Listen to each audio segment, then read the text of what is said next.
Good morning. What's going on, guys? Sunday. Rainy day around here. We need it though. We'll take it. We already got like an inch and a half of rain. It's only 10 o'clock. So we're gonna get plenty of rain. Kind of glad I didn't get fertilizer spread this week because it probably would have ended up washing away right to the bottom of half the field. So count that as a win. Ground will be moist now. They're supposed to spread this week coming. So that'll be good. Got the KLR in the shop. Got some fresh sneakers on her. Got rid of the dirt. It had like a real aggressive dirt tire that were still street legal, but went to these instead. It's my bomb around in the summer ride. And we got the zetor inside. Gonna do a service on it, get it ready for hay. And my bush hog needs some work. Yeah, wear plates have worn out. Probably run some angle iron down the bottom of that. I don't use the brush hog a whole hell of a lot, but it's a nice thing to have when you need it. You know, like I say, I use it a few times a year, so I want it in good shape. It's our zetor 5211, 50 horse tractor. Use it for all our tedding, raking, all our small stuff, post hole digging, bush hogging. Great tractor. Love it. Love the zetor. I'd buy 10 more if I could find them. Definitely a real workhorse for a fraction of the cost of the John Deeres or any of them. Much cheaper. People are afraid of them. You honestly need like a 17 millimeter and a 19 millimeter wrench. You pretty much disassemble the whole thing. So wicked simple to work on. They run a down here.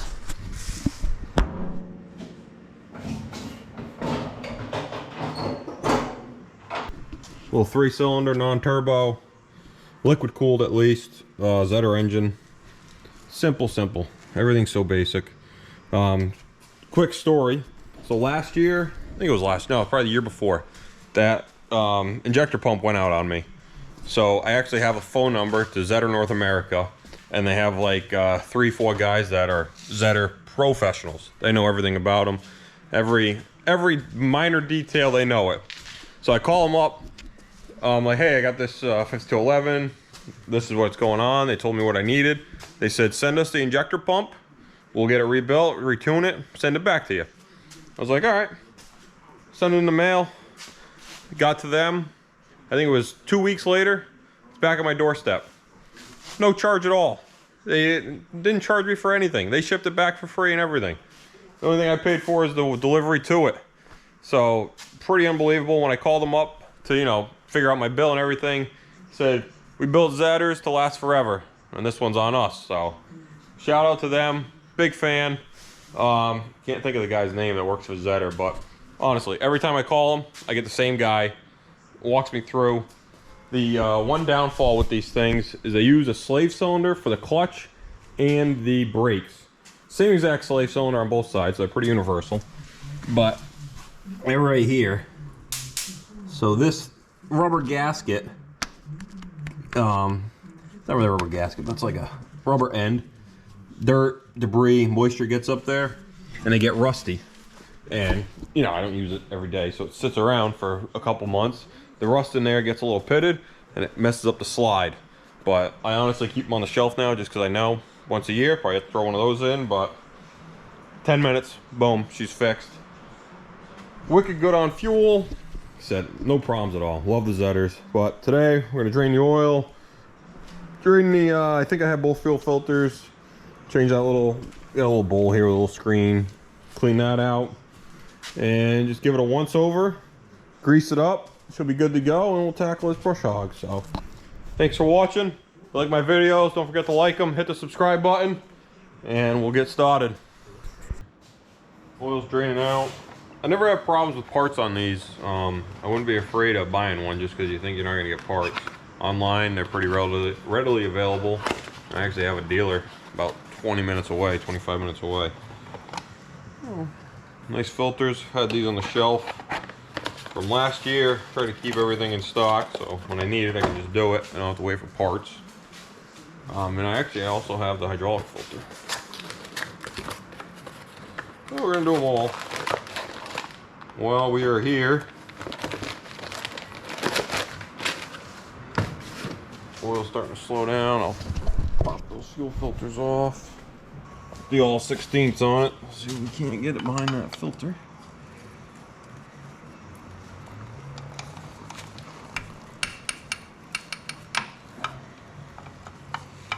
This thing, I might have to pull that off, get that out of the way.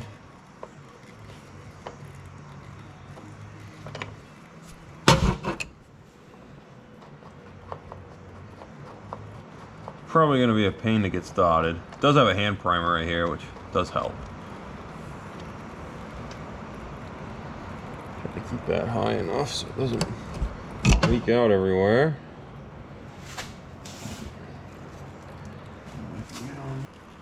There we go. Ooh, that felt ugly. That's why we do that, huh? Phew. Price is running as good as she's been. That was real bad. Take this over the parts washer. Got that cleaned out in the parts washer. Fuel, ever since, you know, COVID excuses again as usual, but ever since COVID, we've really had some bad fuel, I think, all across the country. They're refining it so quickly, they're not getting all the impurities out of it. And then they're trying to add too much junk to go in it, ethanol and all those additives, and it's hurting us out here, big time. Cut it now with trying to get it off, so it's got to come now.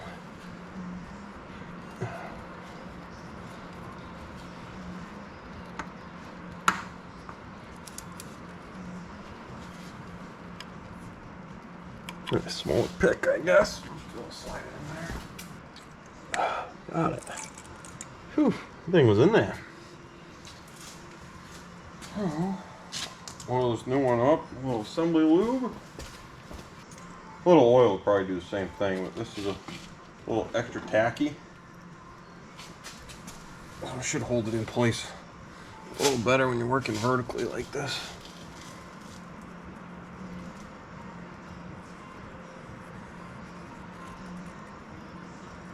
My thought behind it anyway. Boy, I can't get over how bad that fuel filter was. Like I said, I do this every year. I can't also believe how good it was running without brush hogging with it for 6-7 hours a day. No problems at all.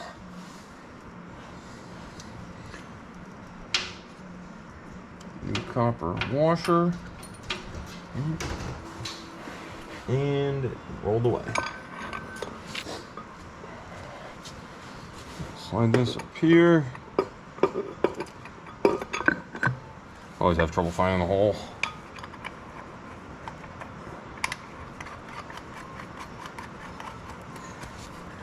A little twist. Make sure that fits good. Got one side off. Let's see how bad this one is. I hope it's not as bad. That's the first one was the primer we took off, so it should have caught most of it. She's on there. Man, I don't know if you guys can hear it on the recording, but it is raining out there. There we go. A little cloudy, not as bad, that's for sure.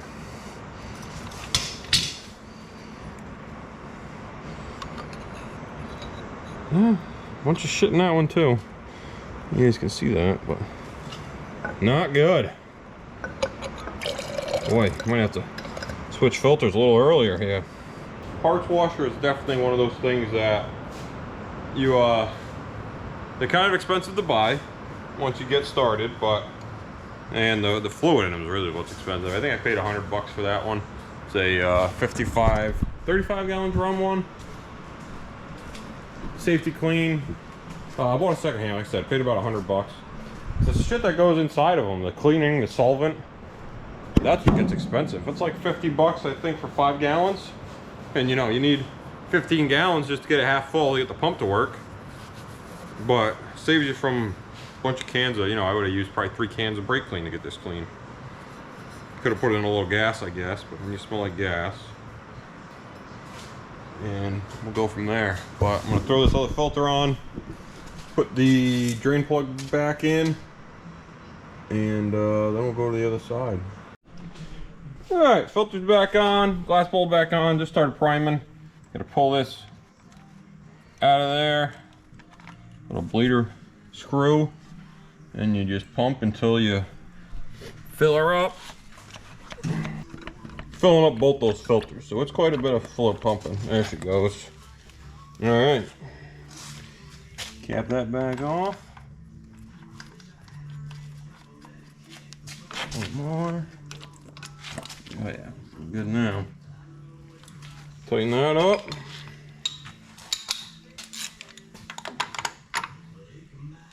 And that's the fuel system, all taken care of.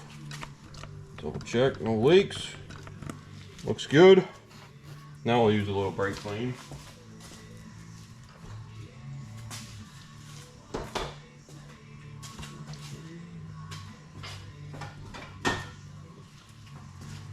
Clean up that fuel on the filter housing.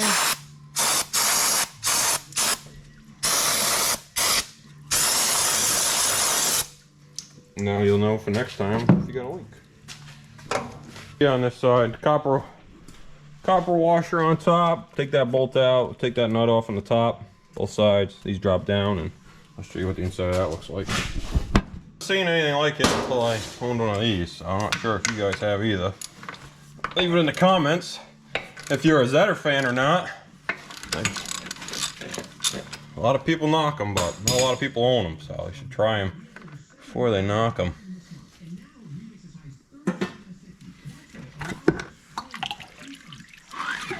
Oh shit. Well, that's not what I wanted to happen. So half the disc just fell into the oil, so I'll have to get those out, but they're freaking covered in oil here. So this is inside the oil filter. A bunch of these. I don't know if this is first or second. This is the second filter. Secondary filter. So that's the little finer screen. And it just catches everything. You wash those out. This one will be a little bigger. And you clean them out and you replace them. Easy as that. But I will get that side off, get these cleaned out, put it back together. I got the hydraulic filter to do next. Here's these filters all cleaned out. So just a bunch of little discs. Got 2 stamped on them so you know which one's secondary, which one's primary. They do make a kit that gets rid of both of these, the housing and the filter discs, and it turns it into a screw-on. My plan is probably next year. I've had this tractor, oh Christ, probably 10, maybe 12 years, and I'm still using the same discs, but I would like to make it just to a screw-on housing. And then, you know, this is a little time consuming, to be honest with you. First you gotta get them out of there, then you clean them first in the parts washer, then I soak them in parts washer stuff in the metal tray, then I let them dry a little, then I take them to the air gun, blow them out, and then reassemble in here. So it's kind of a pain in the ass, time consuming, but it does seem to work good. I won't drop them. And, you know, there's no, the inside, I don't know if you can tell, but it's just wide open in the middle. It's just these screens, so once I start getting some cuts on these screens, we're gonna change that out. But I'm gonna assemble these, throw it back. All right, next day out here. Tractor's all set, serviced, all the new filters are on her. She is ready. I'm gonna call about some tires, see if I get some pricing, because these are shot and they're backwards. I know that. I need to widen the stance a little bit. I used to run a 3-point hitch mower on the back. That's why they're backwards, but all that's all set. It's got the oils in it. Filters are changed, well cleaned. Hydraulic filters changed. I'm gonna end up ordering, well, I did order new lens covers. These are pretty well spanked, and had a bunch of light bulbs that were out. So I got those all fixed. All the blinkers were working, just bad bulbs. Now, I'm gonna put new skis on the bottom of this bush hog. I just grabbed some, it's about 1/8 inch, 4-foot long angle iron from steel yard. And I'm gonna cut this flush here, and I'll cut a little wedge out of here, bend that up, and I think I'm just gonna bolt it right to the edge. It's a little wavy out over here. So pretty easy project. get it done, and then it'll be good for a while again.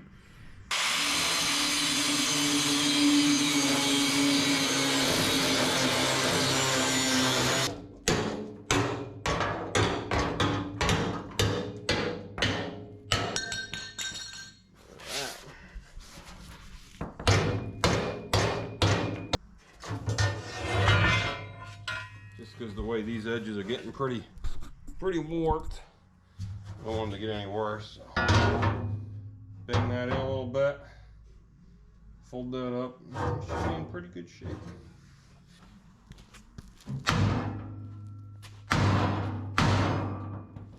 Need a bigger handle.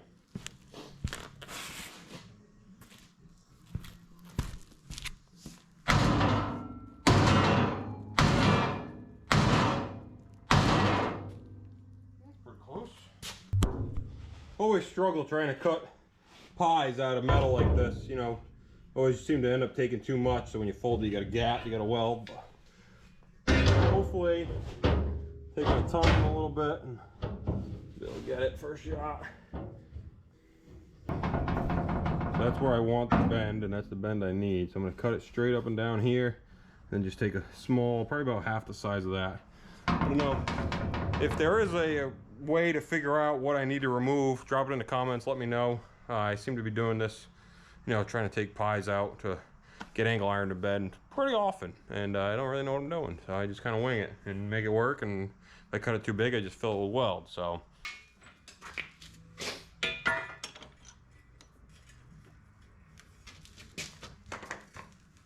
yeah, I think it's probably not enough.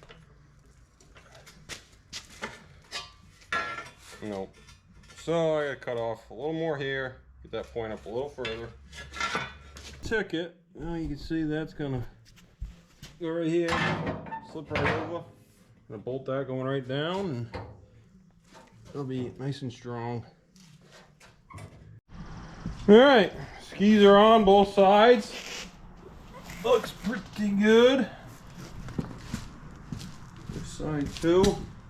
It's a little dented in pretty hard, so that bolt's wicked tight, but it's still out a little bit. So before I break the bolt, I figure that's good enough.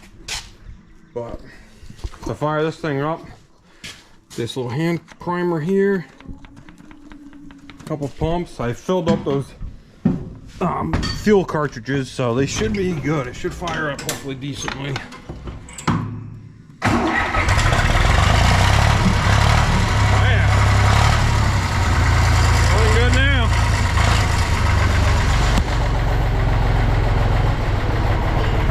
Little backstory on the old Zetor.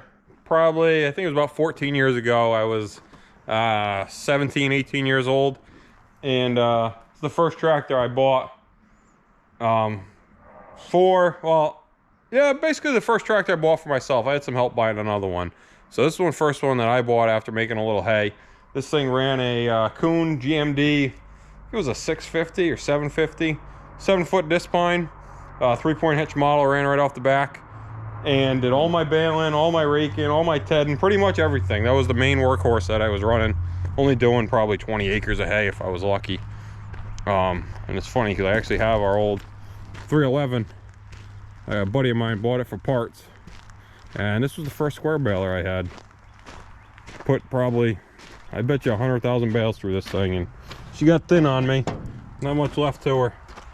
Knotters are all wore out, but still some good parts. But yeah, a little backstory on the Zetor. She's been around a long time. That's why I love her. She's always been good to me. Original engine, original transmission, about 4,000 hours on it. So just because you see the name Zetor, don't be afraid to go take a look at it.